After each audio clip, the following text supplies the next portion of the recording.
So you passed the AD10, then you passed the AD12 exam, and that was, wow, never seen before. And then what? Because then we had the next stage of our, let's say, yes, of course. Then you enter into a different moment, because once you are inside, in my case, inside the EU institutions, then of course you want to develop a career plan, which is also extremely important. To me, there are things happening and driving you in different directions. It's clear that we cannot decide by ourselves every single thing. So I want to do this and this and this, and in 10 years I want to be there. This is not how it works, we all know. But at the same time, by giving a clear orientation to your career and setting in a clear way your ambitions, you can already start looking at the opportunities that will be in front of you. And once these opportunities arrive, the structure that you described before, like identify what you want to do, make sure that you know all that is relevant in order to perform or to have that post and perform their duties. Prepare yourself in terms of talent screening, the motivation letter, CV, and then go through an interview. It doesn't stop with the competition to enter, to be a functionary. Every single step in career terms will repeat more or less that pattern. Exactly. Because internally, if you want to apply for a post, whatever it is, we're not even talking about management, but if you apply for a post, you need to restart in a DG or whatever it is, you will go.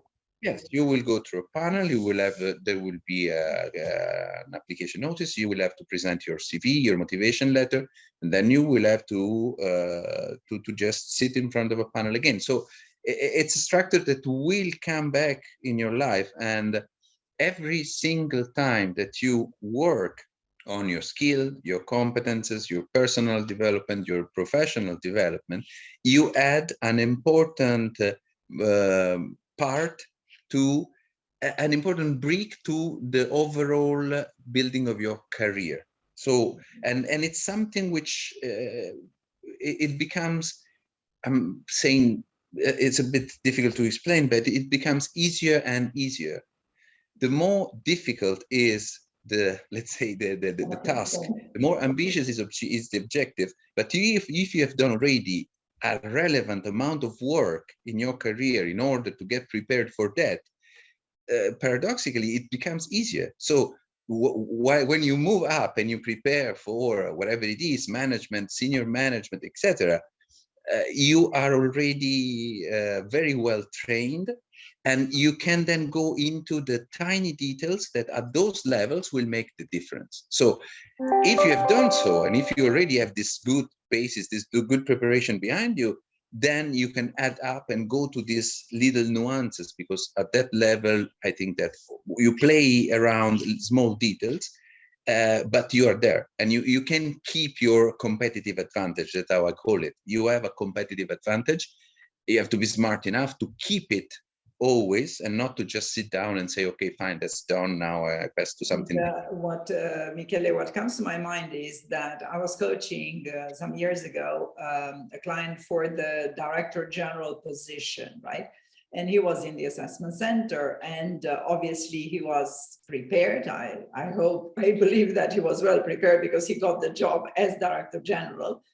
But the story that I want to say is that it was a competitor, so doing the same assessment center, and the poor guy didn't even understand what's the purpose. So what is that they want from him, right?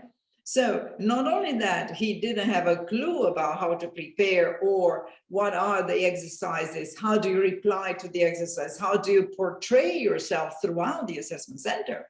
But he didn't understand the essence. He didn't understand the purpose. He didn't understand the exercises, right? So how could you perform when you don't have an understanding of, say, kind of minimal understanding of the process? So And as you said, obviously, if we have done this preparation on, I don't know, AD5, and then again on AD7, and then again on AD9, and then again on AD10 or so, but obviously when you get to the AD14, which is your case now, in theory, you have such a big, solid, how would I call it, history of preparation, then obviously it's like riding the bike, right? You have done the riding the bike for so many years now. And even though now we find ourselves in riding another bike, okay, that's the image, right? Yes, yes. I think Now you will have to ride another bike. Okay, but it's just another bike. absolutely.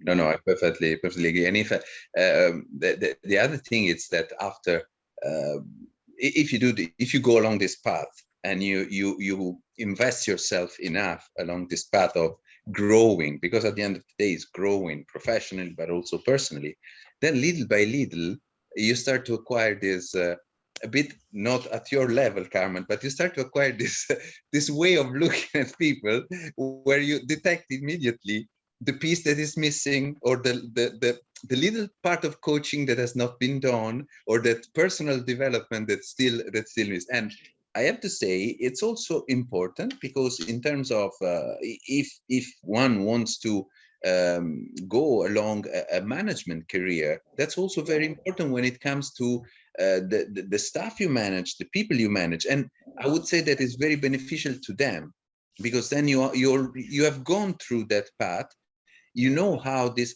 and so you can help people working for you developing and getting to their level. As I always told you, the thing I'm most proud of is not much of my personal success, but it's the success of the people that have been working and growing with me, because it means that somehow I've been able also to share what the good things that I had in life, and to help with. By the way, don't forget to pay your intellectual property rights back to your coach. Yes, that should be registered for sure. I will. Michele, I think that our time is up. Well, thank you very much for the interview. I'm so happy for all the, let's say, the wisdom that you share with us. And then, as we say, we will go for more. See you soon. See you soon. Thank you very much. It was a pleasure for me.